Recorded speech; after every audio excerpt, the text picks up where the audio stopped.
പ്രണയം രണ്ട് വ്യക്തികൾ തമ്മിലുള്ള കേവല ആകർഷണം മാത്രമല്ല, സഹാനുഭൂതിയും ദയയും സഹിഷ്ണുതയും എല്ലാം സ്നേഹത്തിൻ്റെ ഉപോൽപ്പന്നങ്ങളാണ്.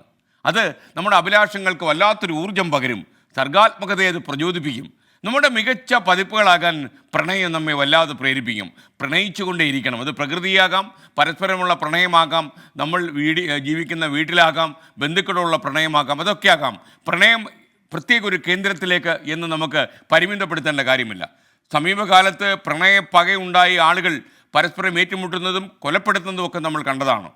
അതെന്നെ വല്ലാതെ വേദനിപ്പിച്ചിട്ടുണ്ട്. പരിശുദ്ധമായ പ്രണയത്തിൻ്റെ അങ്ങേ തലയ്ക്കൽ ഒരിക്കലും കൊലക്കത്തിയില്ല എന്നുകൂടി ഓർപ്പിച്ചുകൊണ്ട് ഈ നല്ല ദിവസത്തിൽ വാലൻ്റൈൻ ദിനത്തിൽ പരസ്പരം സ്നേഹിക്കാനും പരസ്പരം വാത്സല്യപ്പെടാനും പരസ്പരം സന്തോഷിക്കാനും എല്ലാവർക്കും കഴിയട്ടെ എന്ന് ആത്മാർത്ഥമായി ആഗ്രഹിച്ചുകൊണ്ട് ഈ പ്രണയദിനത്തിൽ എല്ലാ പ്രേക്ഷകർക്കും വാലൻ്റൈൻ ദിനാശംസകൾ.